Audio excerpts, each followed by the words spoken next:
These are two things I see that stop people from being able to manifest. And it's one is expectation. They have some sort of expectation on what that business is supposed to look like, what that journey is supposed to look like, and they compare to it.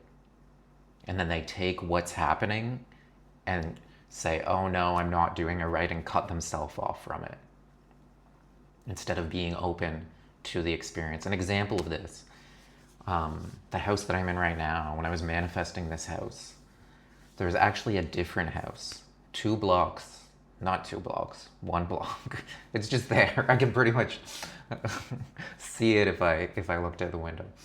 Um, that's that house. I was putting all my effort into manifesting it, all this energy, um, and doing all the practices, visualizing myself with this really specific activity, with this really specific person in that house and enjoying it. I could see it in my mind. I could feel it happening. And I go to put in an offer for the exact price that they were asking. And they said, oh, you know what? There's someone else that already has their money in the country here in Paraguay. And you're from Canada, and it's going to take longer to get your money, so we're going to go with them. And for about 2 hours, I was like discouraged and, oh, it's not working out, and expecting a different outcome. And then I paused and leaned into, this is happening for me. It's this or something better still. And leaned into that knowing, like, no, it wasn't that I did things wrong. It's that there's something better for me.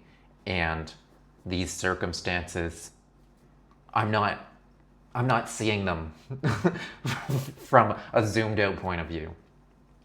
So I got back into it. I got back into an alignment with that energy. And through that same person that was building that house, after conversing with them more, they said, oh, we have another house just up the road. Surprise, surprise. It gets better though. You really got to wait for the one moment in it. And this other house, there was an opportunity to buy 2 plots of land instead of just one. And I have dogs. And when you buy 2 plots of land, as opposed to one, you have like 4 times as much space. Because your house takes up a lot of space of that 1 plot, but it doesn't take up any of the space of the second plot. And I was able to see the project happen. I could see everything going on. I actually showed up every day and to this house and saw it as my own and was able to make these small tweaks. And I was at the right place at the exact right time.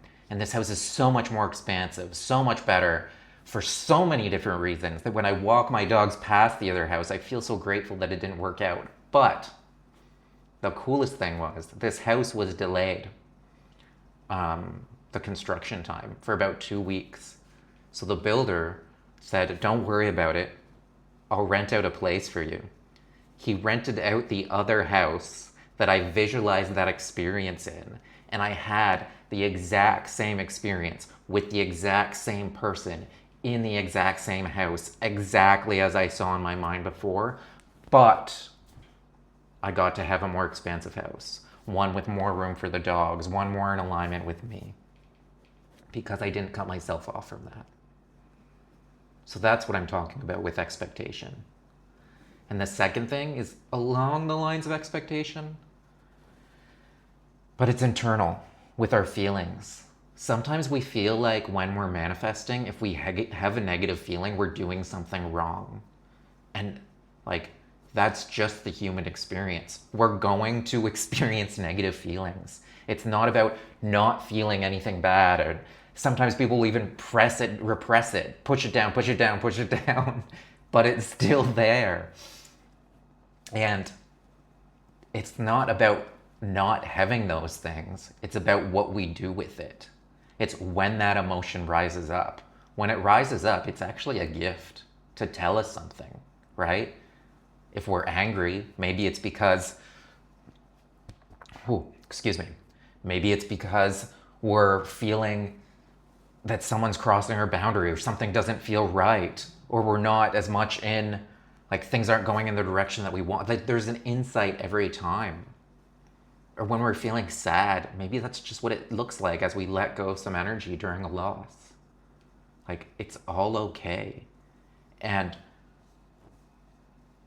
when you focus on the themes, it's the theme of your life being in alignment with it. It's the theme of your life having more joy.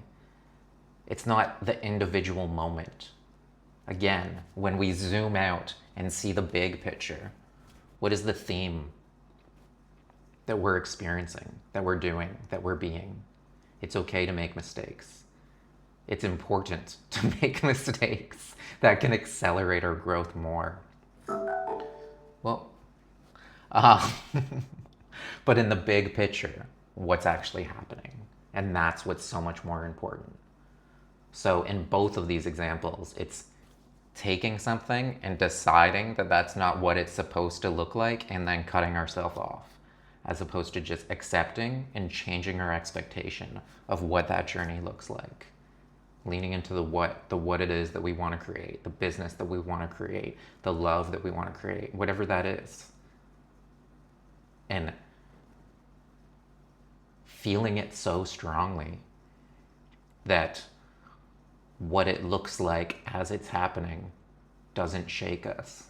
Or if it does, not for so long. Maybe, 2 hours here and this and that, and then what we do with it before we connect back to the truth.